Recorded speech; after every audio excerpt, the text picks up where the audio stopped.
Welcome back to Mountain Connections. If you are looking forward to warm summer nights or even in the winter, it can be fun to head outside. And Judd King is here from Starlux Games. He's an inventor. He invented some really fun things to do at night.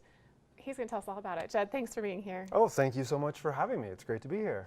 Well, when I saw what you've done as a local inventor, I was very excited to highlight it here on the show. It makes so much sense. I remember loving playing outside night games when I was a kid, and my teenagers now love to play them, but it's slightly, it could be better, and you've made it better. Oh, thank you. Yeah, I appreciate you saying so. So I'd love to hear how this all began. Sure. So it began from two different places. So the first is my experience in Boy Scouts. My favorite game was Capture the Flag. The other component was this weird ostrich egg that lit up that I found in a shop that was called Mainly Seconds, which literally called itself a secondhand plant shop. So these lights were so weird, I bought a set and then started putting them out for parties, and people thought it was funny, and then we started taking them camping. And then one day I had the idea to combine like these LED lights with my favorite game, which was Capture the Flag. And it makes so much sense. It's one of those things like, oh yeah, why didn't I think of that? Right, yeah. So that's how it was born.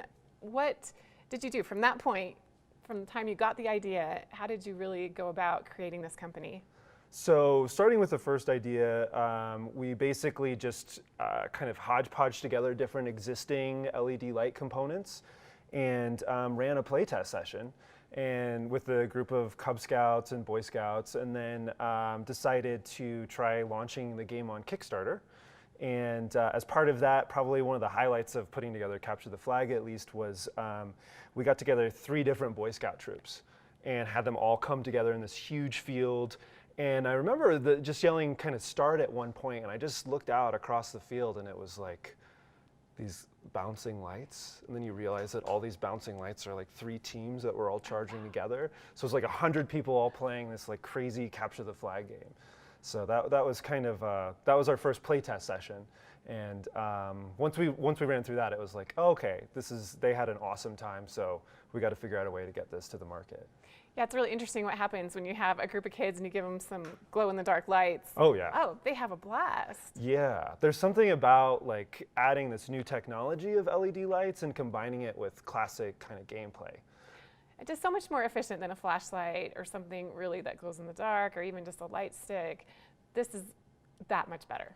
Yeah, so I don't know if you remember playing Capture the Flag I as a do. kid, but you know, it was always like a bandana or like some sort of glowing, you know, like a football or something. So with this game, Capture the Flag Redux, it comes with a full set of lights. And so this is an example of one of the items that you might use. This would be the flag from that game, for instance. So, and it also includes lights that you'd use to mark the territories, to mark the jails, to mark all the players also wear wristbands as well. Oh, so much better. Yeah. It just adds that other extra element to make it more exciting, and I'm sure all kids just love these. Yeah, we find that parents are really kind of eager to have kids out doing something that they used to do as a kid. Like they used to go out and play. And there's a sense now that like kids, that today's youth they don't want to go out and play.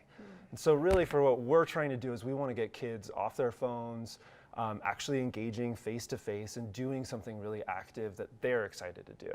And then sometimes it's been really fun too to watch how it kind of draws in the parents even, or like you do a birthday party or something like that, and you find a way that like grandma wants to be out playing.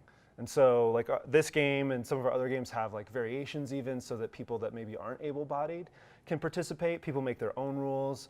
My colleague, when she played with her family, grandma was there and she wasn't very able-bodied, so they made a rule that when you left jail, you had to like high-five grandma on your way out. Well, and you're not going to be on your phone, obviously. No. You have to interact with each other. Just a really fun way to do that without, kind of ignore some of the awkwardness or the age difference. And there also adds a little bit of a safety element because you are illuminating the area. Yeah, exactly. So you can actually tell where everybody is because they're always wearing lights. Sometimes people think that, oh, these might be dangerous or crazy or whatever. Like for instance, this is from our game called Glow Battle. And it's basically, I like to call it Nerf meets lightsaber fighting. love So it. these all light up, and to get hit, it doesn't hurt at all. So we could have like a whole duel here. Good. Exactly, yeah. So yeah, the safety component, we make sure that everything's really safe. Of course, you still want to make sure where you're playing is safe of obstructions. No one's going to trip on things. But that said, with all the players being lit up, with the territories, like the playing field is marked, so you know the boundaries as well. So a lot of things in place to make sure people feel really, really comfortable and can just focus on the thrill of actually competing against each other. You mentioned these swords. Is that what you would call them? Yeah, we could call it a sword. Yeah. What do you call We them? call them weapons of light. Okay, I like Yes. that. These weapons of light. What other games did you bring? All right, so we've got the Capture the Flag Redux, which I've already talked a bit about. This is Glow Battle. So organized sword fighting games, essentially, and you get to choose, there's different structures of gameplay. So you get to choose, oh, hey, I want to play this version called like Knights and Kings, and in that version, your whole objective is to protect your queen or king, and everybody else are knights battling each other.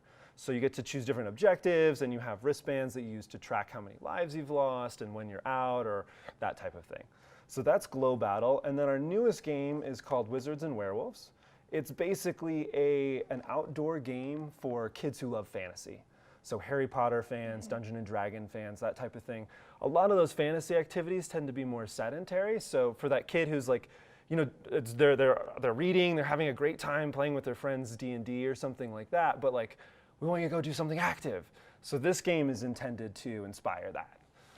You seem to have a very keen mind and be very aware of what teens and kids want to do, what will excite them, what will make them want to get out and play. You were a high school teacher for a while. Does that help as you develop and think about new products? Oh yeah, that was completely pivotal. Yeah, so teaching high school for 9 years and watching, one part was watching kids that used to spend a lot of, they'd hang out together on a picnic table at lunch.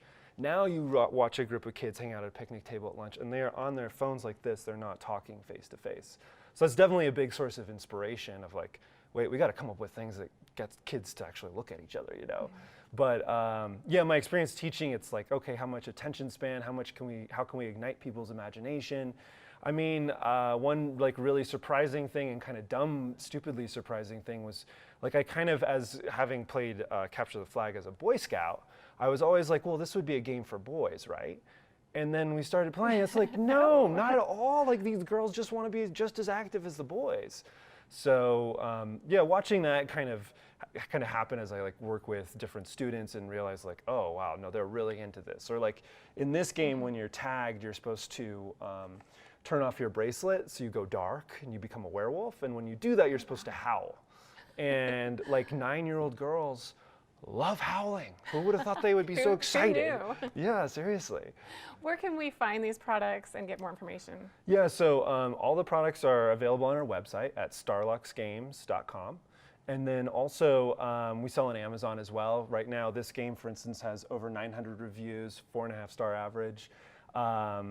And those are, we also are pleased to say that the planetarium here is carrying our games as well. So that would be a location nearby-ish, to Park City. Absolutely. So. Well, thanks so much, Judd, for being here. I'm really inspired by what you've created and excited to get outside and play, actually. Oh, good. Perfect. Mission accomplished. All right. Find out more about Starlux Games online. Get ready for some warm nights, ready to have fun, whether it's with your family, a youth group, Boy Scouts. Even a small group can have a great time with these games. So thanks again to Judd King for being here today. We have more coming up right after this.